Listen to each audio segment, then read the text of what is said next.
This is a Huddle Sports Network broadcast. You can find us on Roku TV, Amazon Fire TV, Facebook, and of course YouTube. Get all your NFL news here first.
Good afternoon or good evening, everyone. Welcome to WCFL DolFans Talk. I hope everyone's having a wonderful day today.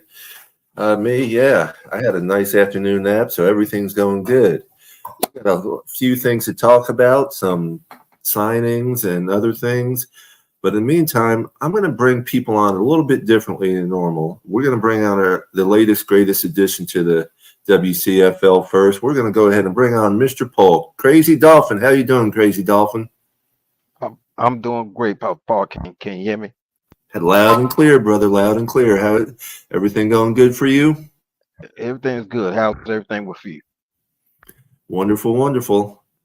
Let's go ahead and bring on Tom O'Gara. How you doing, Tom? Hey, how's it going, Tom? How you doing, guys? Good, good. And we got Mr. John O'Hanlon, the middle-aged bearded wonder. What's up, all? How are you? I'm doing good. I'm feeling good. How's it going, John? Can't complain. And, of course, Mr. Dolphin Winners. What's going on, everybody? How's everybody?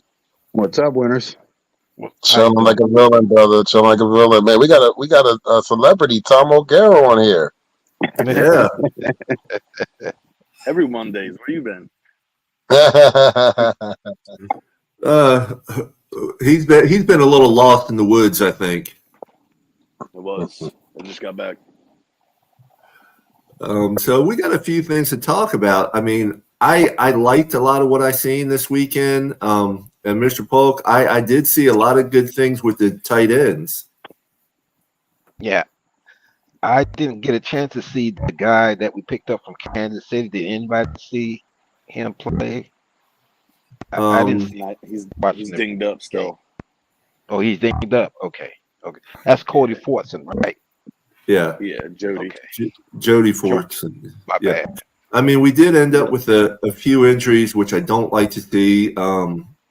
Chris Brooks is on concussion protocol. Mm-hmm. River Craycraft is out indefinitely right now, but not necessarily season ending. But as John mentioned, it could be career ending. I don't think it's necessarily career ending. I think he'll end up going on IR to where he can come back later. Did they say what it was? I mean, it looked like collarbone or shoulder or ribs. I just didn't really get a. They didn't. I had not read anything on what it was except that he's going to be out for part of the season. Okay. Right. I wonder if it's the same thing that happened in Kansas City. They're saying it's an upper chest injury. That's what they've been saying. Okay. Boy. Maybe he broke a sternum or something because he landed pretty hard on the ball. It was perfect, but he had to come down and it got right on him. That's why I thought like maybe the collarbone. Someone from Kansas City just had that, right? Displaced something, and it was like a collarbone displacement. I forget. Yeah. It's so intricate in there. I mean, little things can become separated and cause Hollywood a lot Brown. That's what it was. Hollywood Brown. I forgot. So and then we signed someone we signed another running back. Yeah, McFarland. That's what, yeah, McFarland. And another He's one. not It's another bad. one decided to. The linebacker from Jags or whatever. Right. We signed. Well, actually, they said it was 2 running backs, I think another receiver, and a linebacker. I'm just curious why we're signing running backs when, well, I mean, Jalen Wright was supposedly sitting out because of an injury, but nothing major, I guess, is why he didn't dress for this last game. I mean, you got to have We bodies to also play dro- this third game, bro. You but don't we want to also risk dropped. Mostert or Chain Hood. Yeah, yeah. But we also dropped Ahmed. We dropped Ahmed also. We did drop Ahmed. Yeah. Okay, I didn't see that yet or anything. Yeah, him and Vanderway. I think that was more of like a respect thing, knowing that he probably wasn't going to make the team, and we'd have to put him on waivers to go through practice squad. At this point, if another team has an injury like a la the Giants or another one of these teams in running back need, that he might be able to get in when they make cuts or try out for a team for a week before cuts happen and maybe make it on the roster. Well, I want to give a shout out to Yoli Cruz for watching us on Facebook. Thank you. But, The Vandenberg thing hurt me. Yeah, he just came back from a season ending last year too, and then again, basically, it sucks. So, since we didn't see you over the weekend, Tom, I want to hear your take on Friday night's or Saturday night's game, Tom. I mean, there was some good, there was some bad. As soon as our starting linebackers went out and Long got hit in the head after the play with Campbell, you kind of saw the middle of the field open up a little bit, and Jaden Daniels, being elusive and a athletic run and pass quarterback, took straight advantage of that. There was also a lot of good schemes that you could see. They did a lot of 5 down, so basically moved the 2 linebackers down and basically played like a 5-2 a lot, or a 5-3 when they dropped the safety, a 5-3-2. That looked pretty good look, and we're getting good rushes. Chop, there was a lot of good, a lot of bad, some bad, but a lot of good. Just growing pains, The good, I would say, is that you see the bursts, you see the first move, and this power. The little bit of a negative would be that when they have a guard pulling in those plays where it's double tight end set and a running back, and a guard pulls to go around for a toss or a pitch, he's got to learn to pinch down. He can't get caught riding upfield, because in that case, they're going to come right off his edge. And if Cam Smith can't make that tackle, or a corner can't make that tackle, or safety doesn't come up, it's going to be a 20, 30-yard game almost every Yeah, and I think that's something I caught after rewatching parts of the highlights and different things, is that he was overrunning his runner, the runners and stuff, and you got to protect home at the end. Right. He's so fast used to and being in a down stance that when he gets put up, his first step is upfield rather than like an outfielder looking for a baseball, first step back and analyzing. yeah. We'll get there. Yeah, but I liked what I say. I liked what I saw with Patrick Paul and Armstead coaching him and stuff. Yeah, absolutely. He can only get the ceiling. The floor is the ceiling, as Jordan liked to say. Yeah, and but I did see exactly what people had talked about with his footwork, where he's a little behind on his footwork. He's trying to use his arms instead of moving his feet out there and using feet and arms. Right. Yeah, definitely. Well, between Armstead and maybe Coach Berry, maybe they can kind of tune them up on that. Maybe get the footwork. Yeah, I'm sure they can. But it was good being there. I missed I missed the first home preseason game, and it was nice being there. But John, I'll tell you this much too: I can't wait to get back to East 12 and be over there. I mean, it's not the same. Well, yeah, because new area. I mean, it was nice of West 25 to, Open up to us and everything. Yeah. open up and have everybody over there because of what the little construction that's going on over near East 12. They're supposed to have it finished by week 1, so we shouldn't have any worries. And I tell you what, week 1, that's going to be like a mini fan club weekend and all. It's because you got things going on. Well, they even have for the season ticket holders for Friday night, they have a thing going on. Yeah, I just found out about that. Yeah. And I won't be able to make that, so you'll have to party up for me. Well, I'm waiting to find out from everybody whether we're going or not, so we'll see. Yeah, I won't be able to make that because wife's got to stay here and work. We won't be coming down until Saturday, but Saturday we'll be at the Saturdays. We're going to try and make part of the beach event and then come over to then we'll be at the hotel, around 4 or 5 in the afternoon to start setting up and getting the broadcast because, our podcast is part of that whole show and everything Friday, Saturday night. So yeah, for Richmond Webb, yeah. Yeah, that's going to be fun, a lot of fun. And then Sunday's the game, and then Monday I'll be coming back home, but turning around and leaving early Wednesday morning to pick up Saul at the airport and stuff. That's awesome. So, and then we're going to be having fun. Yes, sir. Can't wait. Yep. Yeah, there's a lot going on that whole week, so.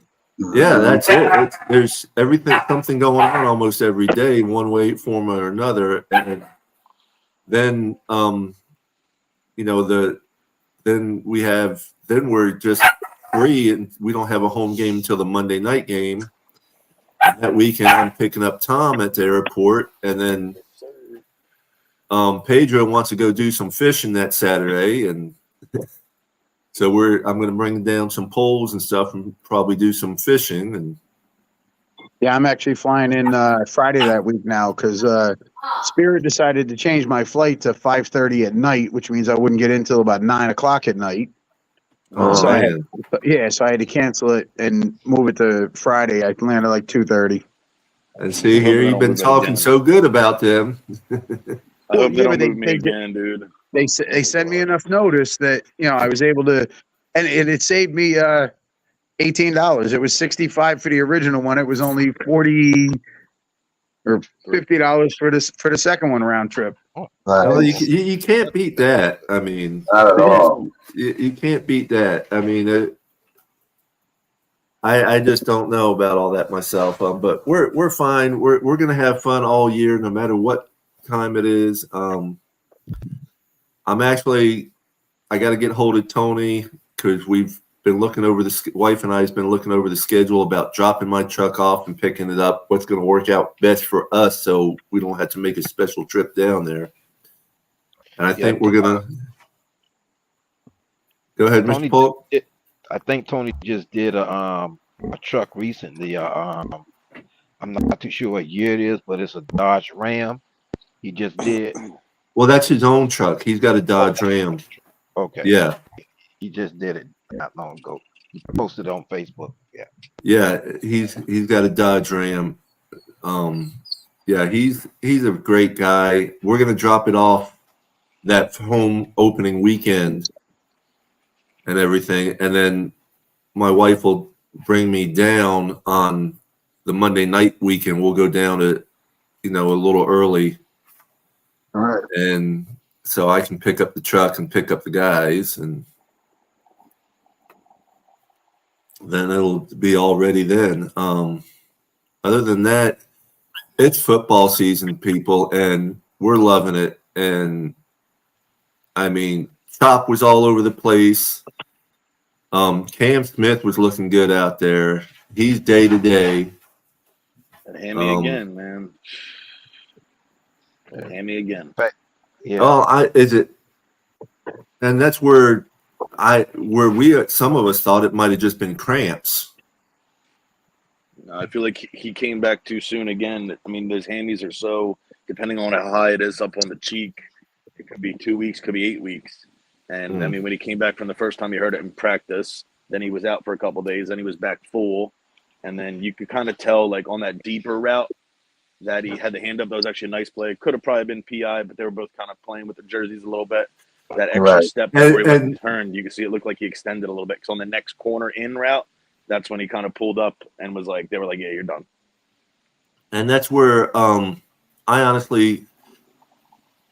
was pleased not to see the pass interference like I thought I was, because I was watching them closely on a lot of those plays, our defensive players. And it seemed to me like what they would have called for pass interference last year, they weren't calling this year, but they did get with the personal fouls. They're a little bit more touchy on that this year. They're gonna be. They're gonna be with the new rules with tackling this season.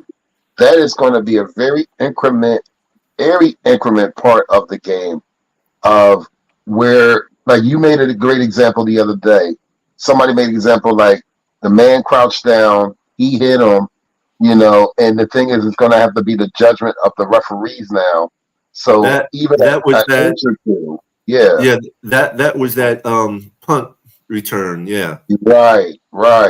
Yeah, there's gonna be definitely growing pains with that this year of them figuring out what they want to call, how many times they want to call it, how touchy they want to be on it. At least they're looking at these things that there's been widespread outcry about the refs about these pass interference calls, these roughing the passers calls, these 50-50 calls that could go either way. I also wouldn't mind them having the type of review for the refs if they're unsure, like other leagues are starting to work on and minor league baseball and things like that, like the strike zone. Like if there's something that's so egregious that like they missed and there's no challenge and they're questioning, they come to a huddle, let them call New York. They got them in the headsets anyway. Get the shit right. Right. Yeah. I agree with you, Tom. And if you're gonna call it in the fourth quarter, call it all 4 quarters. All 4, exactly. That's what I mean. Don't like, oh well, now it's more important. What do you mean? The whole game is important. One missed 4th and 1 in the first quarter could affect the entire game. People don't see that because they just remind of, oh well, we had the ball with 3 minutes left and should have scored versus Tennessee. There were 20 other opportunities that game could have been put away. Can't look at one moment anymore. It's the whole thing encompassed. Right. Yeah, I mean, one play can affect the whole game in a lot of ways. It all depends on how it's received. And one play kicks. No one even knows the rules. Momentum. Absolutely. Yeah. This Saturday, if you're a Dolphins fan going to the Buccaneers game, tailgate at Mike's Lot, 3900 Glen Ave. Lot opens at 4:30.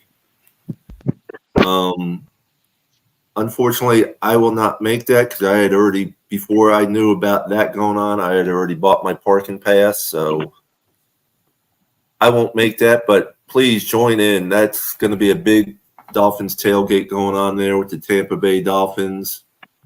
Have fun, join them, support them. Go at it. Yeah, there was things that, I tell you what, our cornerbacks are incredible this year. It seems like we got a lot of good cornerbacks going out there, at least trying to make the team and stuff and showing that they can really do what they need to do. Yeah, I mean, Cam Smith injury opens a door for Storm Duck and Jason Mitri to get a 53 spot. And they both good. Storm Duck was looking, they were both looking. Storm Duck was out there looking really good, too. McMorris shined again. Kamara showed his power and his burst again, getting results. I mean, so much for our draft picks. Who the fuck are these guys? But, I mean, it looks like so far all of them pretty decent. I mean, somebody knew what they were looking at. I mean, McMorris, especially the way the fits are great. And I honestly think, that's why we signed our defensive coordinator so quick this year compared to last year and stuff. I think when it comes to the draft picks, they always know what they're looking at. It's whether they transition into the NFL or not. Right. An NFL bust does not mean you took the wrong guy. I mean, the Raiders quarterback, Jamarcus Russell, great talent. Unbelievable arm strength, great legs, but he refused to watch film. Lazy. You don't know that when you're drafting a guy. You see the potential, you see what he's got. Could he have been a great NFL quarterback? Absolutely. Sit down and watch some damn film. But he refused to do it. They sent him home with an empty tape, and he comes back on Monday and says, "Oh yeah, watch the whole thing." And they put it in the VCR and push play, and there's nothing on it. So they knew he didn't watch it. So these guys do know what they're looking at. They know what they're looking for. It just, does it translate from college to pros on that individual? Yeah. Yeah, because I think, as we said before, it all depends on the coaching scheme, and what might work with some players under one coach isn't going to work with the players under another coach. Right. And then that's a great segue into the tour interview. Yeah. And Winters, I'd like you to go on with that. So the tour interview with Dan Lebatard was very interesting, and he really explained how his issues and situations with Flores and McDaniel, how like they basically did like a compare and contrast without doing a compare and contrast of both of them. But he said something that was very interesting. He said, when you have a person that you're playing for that didn't want you, that says whatever he wants out of his mouth, that doesn't really give you the confidence, it starts to eat at you, and then it starts messing with your own mental stability, and you start to believe it. And it was a major thing with him. With now the flip side with McDaniel is a complete opposite. He's fully 100% supportive of Tua. They have a common bond, and they can actually communicate with each other, where he allows him to be him. So, he definitely mentioned that. And he also mentioned basically what we've been saying about our fan base. He says, he thinks it's funny where you got people online talking stuff about him and different things like that. And he said, I can't control any of that stuff. He says a lot of stuff that they say online about me. He said, I don't even control my IG accounts or my Twitter accounts. I don't control that. So he said it doesn't bother him. He said, I might see maybe a little bit of it, but I don't pay attention to it. Well, I would say this as a fan. One of the things that I'm learning, or should I say I have learned, is that when it comes time to a player or what have you, it's best to be neutral. Just be neutral. I can't, because I'm not gonna be. With me, I'm not to a lover and I'm not to a hater, but I'm gonna be neutral, and I'm gonna support him when he's doing well. I'm gonna critique him when he makes mistakes. That's with any player, not just with any player that wears a Dolphin uniform. It's best to be neutral. Don't just be so extreme to one side. Just be neutral and go from there. That's what I'm learning. Yeah, if they put on the aqua and orange, root for him. I mean, if you say it's your team, it's your team. Yeah, you could be upset with a quarterback for throwing a pick if it's just an egregious pick. You can be upset with a receiver for dropping a football, but it's still your team. Root for him. But not when it's just constant hate, though. I mean, you got to think, man. It's just constant hate. It's ridiculous. I mean, it's. I have mentioned it. Some people know that. I know exactly what he's talking about, because like growing up all my life with my father, all I wanted to do was make my father happy, which we all do as kids and stuff. Right. But I could do 99 out of 100 things perfect and correct. My father would only notice the one thing wrong. He would never say anything about anything else. He would just notice the one thing wrong. Right. And it wears on you. When you're getting torn down for one little thing all the time, it wears on you. Yeah, I mean, that's why I think we see more of Tua being outgoing and speaking more, because now he's got past all that stuff with McDaniel the last couple of years, who has built him up. So, he feels more comfortable talking in front of the guys or being a leader and saying that, that he's going to make guys responsible for themselves and call them out when they're not doing right. So, yeah. And, it was funny because listening to people talk, they talked about, different coaches, how coaches are mean. And someone brought up the fact, you never heard Coach Shula talking like that. And I'm like, you guys don't even know what Coach Shula was like. He was harder on these guys than anybody. Right. Dude, they did 4 days back then. And it's just that we didn't have the social media and the news reporters to find all this stuff out like they do these days. Well, you had the news reporters, but they weren't putting that stuff in the paper. No, they were putting all the positive things. Right. And because they were trying to build fandom and get people to watch the team. And news back then was different than it is now. The news now is all negative. Yeah. Back then, when we grew up, you could pick up a newspaper and read good stories, or you could turn the TV on and hear good stories. Now you turn the TV on and watch an hour's worth of news, and most of it's bad news. Yeah. And John, to your point, that's part of the reason why, when it comes down to the news, I only get on there to check the weather and maybe get a little nip of any kind of information about the Dolphins. Other than that, I just turn it off. It just straight out too negative. Yes. Yeah. And people think Shula wasn't hard. Go ask Oh, any of the players that played for him. Most of them will tell you when they were playing for him, they hated him. They hated him, yes, and that's something. Someone brought up. He's like, these people like Shula and stuff. No, they did not. They hated him. No, they didn't. He was hard.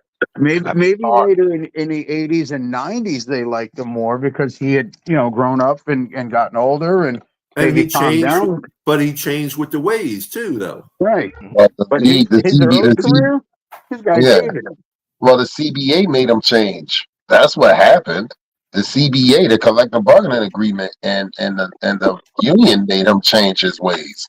It wasn't that he changed his ways. That's what happened. As time went on, he had to go by CBA rules. Right. They weren't doing 4 days anymore. They were only doing 2 days. Right. They had to take water breaks. He couldn't keep them out and say, we're going to stay here and you're not getting any water until you do it right. Now, Right. forget it. The union would be jumping in there going, you can't do that, brother. They got to take breaks. They got to hydrate. So as the game evolved, Coach Shula evolved. Yeah. Yeah, that's for real. I I'm mean, quite it's, sure Bill Belichick was very hard and strict as well. Oh, And yeah. I've that's- seen plenty of interviews with Julian Edelman and other guys that played there, and they're like, Belichick was a dick. Hmm. Oh Yeah. yeah. Yeah. but it's. I'm liking what I see. I've likened everything that's been developing, and with Tua, everything that's been said negatively about him, he has corrected. Yeah. The arm strength, the staying healthy, every little thing he's gone out and did what he could to correct everything. So you can't. I mean, the man's got great work ethics. Of course. I mean, look how soon he did it. As soon as the season was over with, he took a flight out to California, if I'm not mistaken, and he started training. He hired a quarterback coach. If I'm not mistaken, I could be wrong. It was John Beck, former Dolphin quarterback. But anyway, he went out there and started training, getting himself in shape, and what happened. And can't help but give him kudos for that. He's trying his best. He's doing everything that's asked of him, everything that can help him out. He's trying to do it and get it done with. Yeah, he wants the team to succeed. He wants, he wants to win in the playoffs. He wants to get to the Super Bowl. So, and then the other thing is, I think Coach McDaniels also told him after the season was over that there are changes coming. I'm going to make some changes, and what happened. And he probably told him, and that's the other thing that encouraged him to go and get it and have a good off season. So, well, what was really nice was seeing the plays with Tua without the number ones and number twos in there. Mm-hmm. Yeah, I mean, he was 5 for 5, 51 yards and a touchdown. Yeah. And that touchdown throw was beautiful. The only person who was touching it was the receiver. Dropped him on a dime. It was gorgeous. I mean, you couldn't ask for a better throw from anybody. Yeah. It was funny. I don't know who it was. Did anyone see? It was a little snippet of a interview where one of the players was asked who was. I don't know if it was who was the most underrated player back in the time he played, and he said Dan Marino. He said, "Where back then," he goes, "they just never put a complete package around him. They said he went in '84, but couldn't do nothing but a handful of playoff wins and this and that." He said, but he goes, when everyone else is throwing for 2,000 yards, he's throwing for 4,000 back then. He goes, that if that was now, it'd be, everyone's throwing for 4,000, he'd be throwing for 6,000. Oh, absolutely. And this is not a teammate player. It's a teammate of another team, but not one that played with him or for him or anything like that. This is another guy talking about it, and I love listening to it because I always said that myself, that he was the most underrated quarterback in NFL. He's the best quarterback to never win a Super Bowl. And I hate saying that. Don't get me wrong. I would never say that around the man himself either. Because he feels it and hates it. Oh, absolutely. Right. I mean, I've seen interviews with him where, they said, "What's your biggest regret?" And he's like, "Not winning a Super Bowl." I agree. I agree. I mean, it's 5:31. We're going to do a couple of quick commercials. Okay. What's up, y'all? This is Chef Jew. Looking for a great chef for your next catering party, private party, office party, etc. with welcome watering meals and desserts? Let Chef Jew Catering and Sweet Treats take care of it for you at an affordable price. Call me at 786-804-8096. Also, reach me at chefjewcatering@gmail.com. Direct message on Facebook and Instagram at Chef Juice Catering. Chef Juice Catering and Sweet Treats. Food with a passion. We do it all.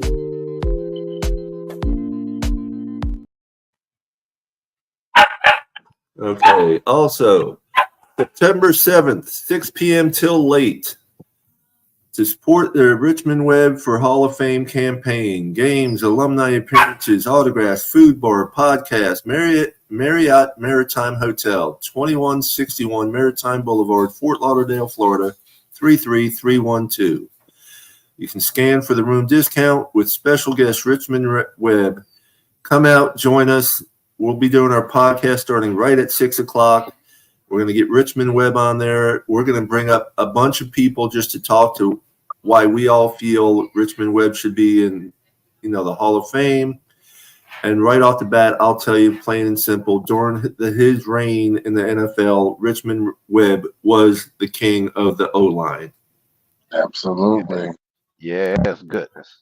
Yeah, just go look at his stats. 7-time Pro Bowler, 2-time All-Pro, 2-time second All-Pro, All-decade team. All-decade team into the 90s. I mean, just go look at his stats and tell me he doesn't belong in the Hall of Fame. Absolutely. Exactly. As we said before, more so than other first-rounders. Oh, absolutely. And he still looked like he could play some ball today, really. Yeah. Same thing with Zach Thompson. Zach Thompson looks like he can still play some ball. Y'all good, Tom? Zach's these lawyers love calling late. Yep.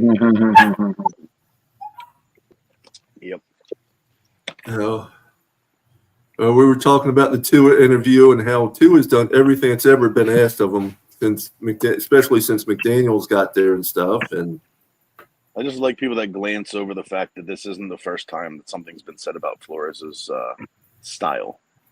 That he's very hard to work with. He's stubborn. It's his way or the highway. If he doesn't like you, he's like a drill sergeant and just rides you to death until you pretty much want to quit and don't want to be there. And you can see that with a lot of the guys that didn't work out here. But then, if his picks don't work out or his guys no egg mahogany, he'll never admit that he fucked up and should have taken Justin Jefferson or Jonathan Taylor or one of these other needs that we had at the time. You want to take an 18-year-old project for the first time, switching over from offense to defense because he's fast. Good job, Brian. My integrity is so perfect and sparkling. I can't cheat now. I can't lose games with a terrible team, but I get cheat to win 5 Super Bowls in New England. Then I get fired. I claim, it's racism. What? Make that make sense. And we just seen that recently with Fangio when we had Fangio in here. So we seen a similar situation. Oh well, I got a front row seat. I can't wait to watch I'll say this, and it's funny because I was talking on another stream platform earlier today with a Green Bay Packer fan, which I'm going to try to get him on the show with us because I told him we would like to have fans from other teams also. So I told him, I said, if the Philadelphia Eagles lose to the Green Bay Packers, this fucking town is going to lose their shit. And the first person they're going to try to go attack is Fangio. His excuse could be his famous line. Well, I like some of the pieces we have, but they're not the pieces that we need to win. But I'm here for a couple of years, and we'll see if we can get the pieces around us to get a winning team. Mhm. Mm-hmm. Let them say Well- that shit here in Philadelphia. They're gonna chase his ass out of this city. I promise you that. Mhm. The whole thing comes down to, and I think we've mentioned it before, is the day of teaching everyone the same thing the same way is over with. Yeah. Right. Yeah. We It's need to adapt different. to these young Diff- kids. Yes, The they're young raised. generation. They're raised different. They're treated different. Not to say all of them that make the NFL, but you get a participation trophy just for playing. Well, and I'm not even necessarily saying about I hate the participation trophy. I never got one, and I wouldn't want one because it doesn't mean anything as far as I'm concerned. I'm saying that everybody learns differently. Oh, absolutely. You can take two different people and teach them the same thing, but this guy might learn the way he's learning slower, and this guy might learn faster. But if you just change a few things up for this guy to learn, he can learn at the same pace. He just Well, hated that's making why- in-game adjustments too. Hated it. Yeah, I mean That's that's what why I'm doing. That's what I'm doing. that's why high school is so tough for some kids. Some people can sit there and just listen to somebody talk and absorb the information and go on and use it. Other people need to see them physically do it with their hands, their feet, whatever, and then they say, "Oh, I can replicate that." So there's different learning styles that one may benefit one person, different style benefits somebody else. Right. Well, and that's like with me, even when I was learning how to shoot pool different ways, I learned better by watching than someone trying to tell me how to do something. Right. Right. And But sorry, Mr. Paul, I just want to shout out Raphael's, stating here that Sneed and Harlow to the IR, Dolphins cut Ahmed, running back, Vandenberg, linebacker, Dolphins signed wide receiver Janke and running back Horvath, running back McFarland, and linebacker Jackson. All right. those are all lessons. No, what I wanted to say is that just about what you are saying, I recently heard somebody on commentating on a game, when a preseason game, and he was saying that, and he was saying this to as far as developing quarterbacks. He was saying that when you have a roster of quarterbacks, 2 or 3, you need to find a way to develop the quarterbacks behind the first one. You need to try to develop him in case that quarterback goes down. They weren't saying this towards the Miami Dolphins. They were saying this as far as the NFL period. That the thing now is you have your first string quarterback. Whoever's behind that quarterback, develop that quarterback. Don't just put all your eggs in the first string quarterback, because that quarterback goes down. That's when you're gonna have problems. Yeah.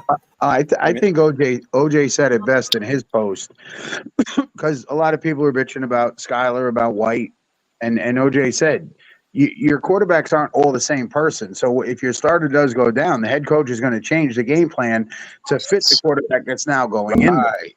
So Yeah, Dumb it down, for unfortunately, lack of better words. right, and or just change things up. The maybe hold the ball a little longer, let a different play develop because they're better at something than your starter is. Absolutely. Tua gets rid of the ball quick. He's very accurate. Mike White has struggled both preseason games, and we've been pretty hard on him. And Yeah, and something I read, it was whoever does the scoring on them. Mike White apparently played better than Thompson in this last game, according to their percentage points or whatever. I mean, Or I think so too, PFAs. honestly. I think the one thing he got better on from week 1 was anticipation. Like him leading the receivers, him throwing to open spots similar to what Tua does. I mean, Skyler's been doing the same thing for 3 years now. Holding the ball too long, staring guys down, not getting rid of it, just taking too long to let plays happen. If they're happening, get rid of it. Go. Like him taking an extra step and extra seconds. That's my only thing with Skyler. It's been from day one. He's got a lot of talent. He's got a lot of raw talent, but his progressions are super slow, and he holds the ball extremely too long. Okay, I like hearing your point of view on that and everything, because everything I saw, Mike White couldn't hit the broadside of a barn the other night. He was 11 for 14. Mike White? Yeah. Yeah, he had a better game of the last game. Skyler was like seemed 6 for he played better than 17. Skyler. Yeah. He played better than Skyler in the last game. I mean, there was like, we were counting them, especially near the end, how many missed passes that he way overthrew and stuff. And I mean, maybe at the end, I only watched like whatever, but he was 11 for 14 for like 77 yards, and he would have had 2 scoring drives, but one was a missed field goal, stuff like that. But I mean, you can say the same thing about Skyler. How many dropped interceptions does he have? 7 in 2 games. Well, to me, the only difference I saw when it comes down to that, because I guess I missed something, was Skyler's balls were there where they could have been caught. They were dropped. And yes, there were some interceptions that were dropped too, but there was balls that players dropped. Where Mike White's balls that I saw that I remember weren't even catchable. I mean, it's inside the numbers, like inside the hashes, Mike White was like almost 100%. Outside the numbers is when he started missing a couple. And that's where the other opposite for Skyler. Skyler has the arm to go outside the numbers, where Mike White's more of the move the chains, take your 5 to 7, take your 10. They're both stylistically different quarterbacks. That's kind of why we have them as a backup. That's kind of why we have you on our show, to give us all that complete detail. Yeah, no doubt. Yeah, and if something does happen to Tua, they're going to adjust the game plan and go to that quarterback on who's playing and what they're better at. Yeah, that's what I was. Going into, John. Like, it's perfect. Like, that's exactly what they would go based on. If you have 3 and you keep them both, you know, based on who you're playing, what the defense is, and the strength of the quarterback is where you're going to go. Who's going to hand the ball off 30 times? Either one of them, probably. And what I saw, I think like Mike White's score was like 72.9, and I think Skyler's was like 68.3 or something like that, or 68.7. Where, of course, Tua was damn near perfect at 148.8. 5 for 5, 51 to tutty, and a dime at that. Yeah. Oh, yeah. A little two-step. Him and Jackson going off the field. Love to see that. That was an all-time high. That was a beautiful, beautiful pass, and right there in my end zone corner too. And I mean, yeah, that was great. And I honestly think that was all Tua, because you know how much we've been all about Mike, run the fucking ball. It's 4th and 1. I think that he called for that, because you could see the way that they were setting up, and then all of a sudden, I was like, he's gonna throw the ball. They're going outside, because it could have been little dump offs, little bubble screens like they were doing, or just check it down and do a dive. But you got to like the hard-nosed running we had from Mostert earlier in that drive when it was 3rd and 4th and short, running the ball, keep getting behind the big guys. Malik Washington looked good. If Easy E can stay healthy, this is what we were hoping for. And he might have an inside track right now to the number 3 spot. Mm-hmm. Yeah, Easy definitely looked good. Yes, he did. John looked really good. He did. Julian Hill looked good on a couple of those, especially blocking. He looked good. Who else looked pretty good? Jordan Brooks looked good for the D in the first play. Long looked good. I saw a little Kendall bit of Fuller had a Brandon couple Peely. decent plays. Peely played great in the 4th quarter, especially. Big boy just making moves down there. And I think he's only going to get better, too. He was like a developmental project with potential last year. And now he's got vet Kalai Campbell teaching him, just like Armstead's teaching Paul, just like Ramsey's teaching Smith and Bonner. Like, that's what's so good about this team in depth, is that you have a, per se, captain at multiple levels of the positional field.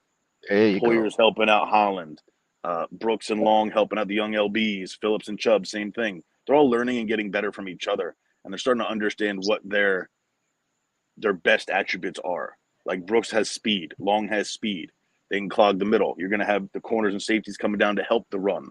When they run that 5-line set, is crazy. It's a thing of beauty. Like, it could work really well, or it could work really bad, depending on how the ends protect the edge. Yeah, and also seeing flashes with Tanner Kendall, but I want to see more consistency with him, because if he makes that adjustment to the NFL level, he's going to be something to deal with. but We'll I see. just don't know. We're Just hoping. don't I know. think that's why he keeps on all these linebackers because at this point we need bodies to play in this last game. And who's going to Yeah. separate themselves from each other? I mean, how many receivers do we keep now? Do we keep 6? Do we keep 5? How many running backs? Do we keep 4? I think we keep 4. I want to know how many tight ends we're gonna keep. My focus is Yeah. is manning the tight end rest. Right. And I wonder if they move Yeah. one of the tight ends, or at least just for the roster number standpoint, to like fullback. Just because you're using a lot of them in blocking packages anyway, especially as a lead blocker off the edge where you have the running back, the fullback, the tight end, and a pulling guard and a swinging gate formation. I wonder if they kick over like a Tanner Connor to fullback or Julian Hill or something like that to keep him. Because we might have 4 tight ends as well, at least. Well, before Brooks went down, he was go the block, and also if you go back and look at during Smack, oh my goodness, that man can write a book about blocking. He's a pretty good blocking tight end. I get kudos to him. Absolutely. He's always been good at that. So, what are your receivers at this point? Hill, Waddle, OBJ, Barrios, Eazy-E, and Malik Washington? Those are your 6? Probably, yeah. Well, real quick, Saul, you know where I sit. Here's a picture that I got of Phillips and Chop. Okay. Oh wow, that's a nice picture, man. Yeah. Damn. And that's I like Jordan that. Colbert right there in the front there. But that's a picture I want to get printed out and have the 2 of them sign it and stuff. Right. Nice. I got that from my seat, and which John knows where I sit. I sit above him. Yep. And You're above me, just a little to the left, right? almost directly behind you. Okay. Because in a sense, I look straight down and I could see you. I got a picture of Maria the other day where she was standing up trying to take a picture of somebody else. And I got a picture of her and I sent it to her. She just laughed. But yeah, and I took that picture and I was like, damn, I like this phone. I said the phone can go to hell as long as the camera keeps working, I'm keeping it. Pedro, how you doing, Pedro? What kind of phone is it? It's a Samsung A23. Hey man, good cameras on them Galaxies. And I tell you what, that wasn't even 100% zoomed in either. No, that's nice. It's just when you get that close like that, you got to basically sit it on a ledge to help hold it still, or else you shake too much and stuff. Right. You see that, Tom? Pedro saying, preach, Tom, about the veterans teaching their counterparts. I think we're all going to be talking about that throughout the year. Oh yeah, Yeah. it was great seeing Phillips jump up and down and be happy for Chubb or for Chop, and that's what you want to see. That's what builds camaraderie in a locker room. The guys that have been here 4 years, 5 years, 10, they're not afraid of the young kid taking over. They're just trying to help the team. Right. They know the common goal at this point, and they all talk about they want to be ready to go December, January, and hopefully February. They've all said it one way or the other. That's what we want to hear. Mm-hmm. Lewis, what's up, Lewis? What's up? Yeah, Lewis. Yeah, it's going to be a good year. I want to see this. I want to see this Bucks game only because I'm going with my future son-in-law or daughter's boyfriend, whatever you want to call him. These days, it doesn't matter. But he's a Bucks fan. I'm a Dolphins fan, and we'll have a good time together.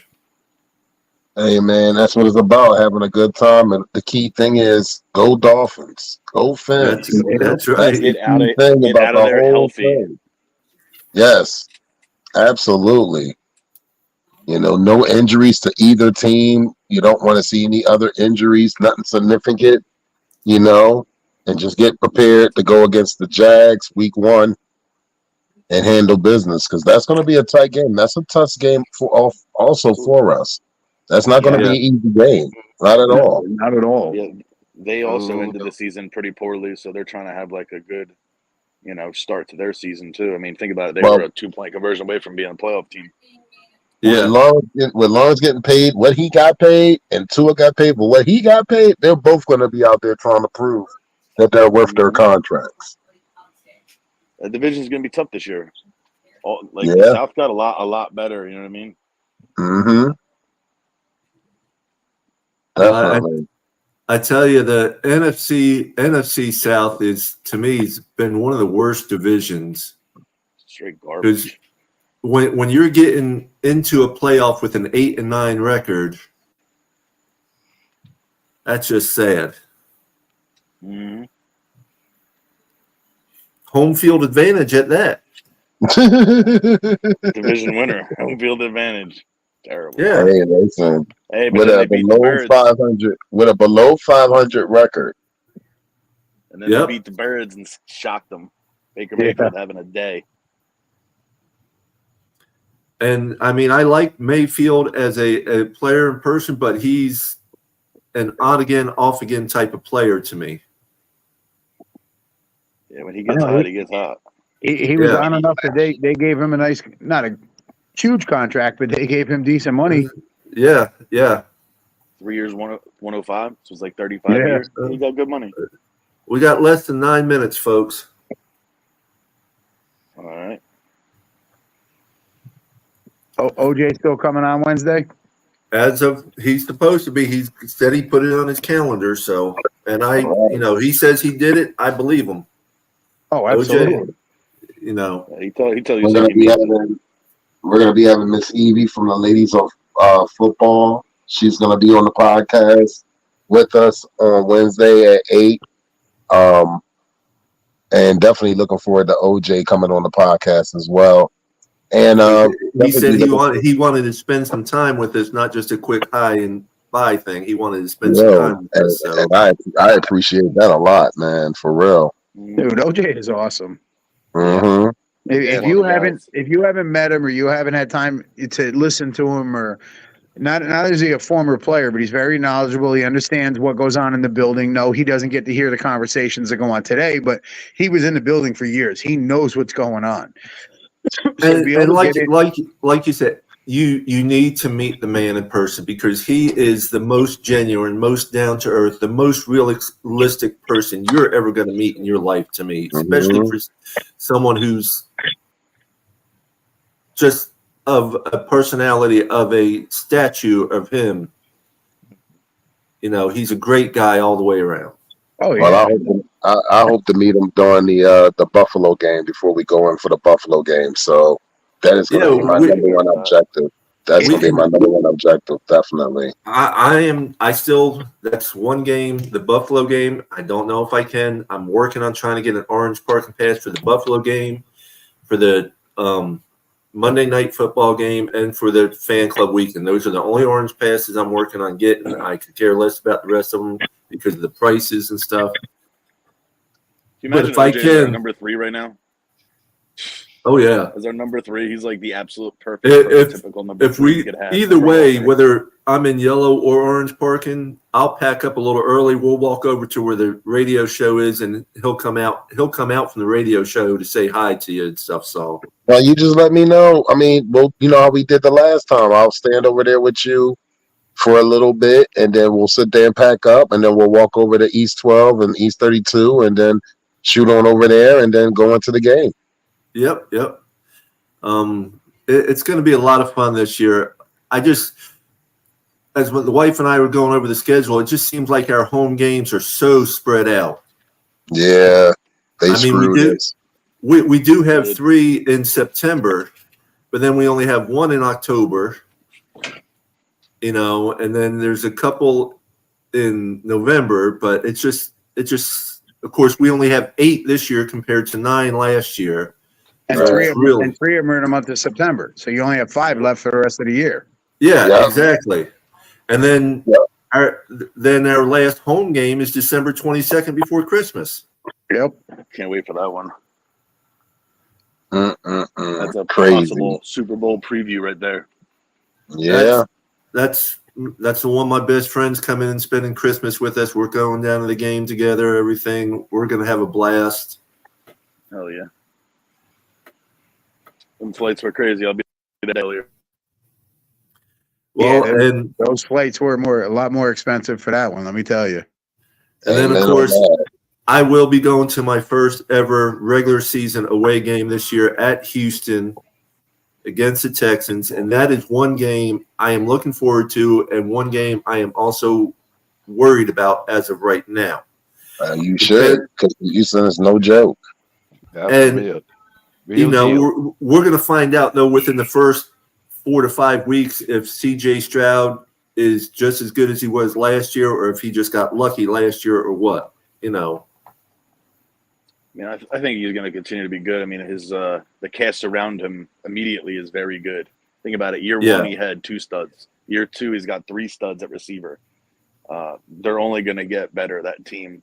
Just a matter, you know, if they win these close games. Like, they won a lot of close games that helped them get the division last year, and Jacksonville completely shit the bed. You had Cincy get Burrow get hurt. The Steelers stayed in the middle. I mean, they're good. The AFC's so loaded that it literally is a crapshoot on Yeah, buddy. top 7 spots. You can name 10 teams of the 13, 14 teams that could arguably be playoff teams. Agreed. Yeah, Fully agree. absolutely. I agree. I mean, you have 3 divisions that might have 2 or 3 teams in each, just about. You know what I mean? Uh-huh. Well, Because does Anthony Richardson, the Colts, take that next step? Does Will Levis figure it out with Tennessee and them adding all types of veterans and studs all over the field with Ridley and L'Jarius Sneed and other guys along that lines? You know, do these teams take the next step? Does Russell Wilson have anything left in the tank for Pittsburgh, or is it Justin Fields? Do they get Brandon Ayuk? There's so many different things between now and week 1 that are going to happen. They're going to change the landscape and course of trajectory of most teams.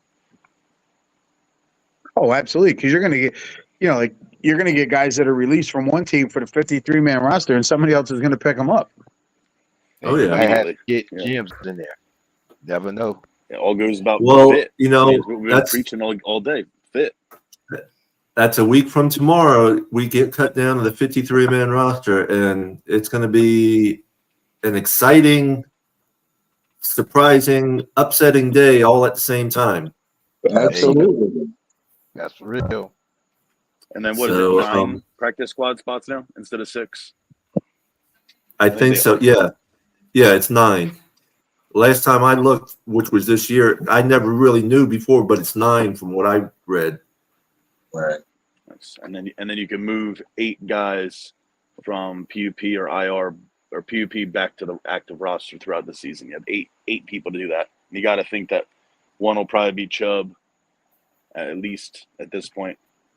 Okay, it's time to say goodbye, everybody. Everyone out there, thank you for joining us. Facebook, YouTube, Twitter, Instagram, Huddle Sports Network. Peace, love, and fins up, everybody. We appreciate y'all joining us. Fins up. If you're around tomorrow, watch Q Billy's. What time's he start time? 7:30? Yeah, 7:30 tomorrow. Pedro got StreamYard from his wife, and he bought a laptop, so he's got his thing going. Me and Matt will be on there with him. All right. Congratulations, Pedro. Way to go, Pedro. All right. This is a Huddle Sports Network broadcast. You can find us on Roku TV, Amazon Fire TV, Facebook, and of course YouTube. Get all your NFL news here first.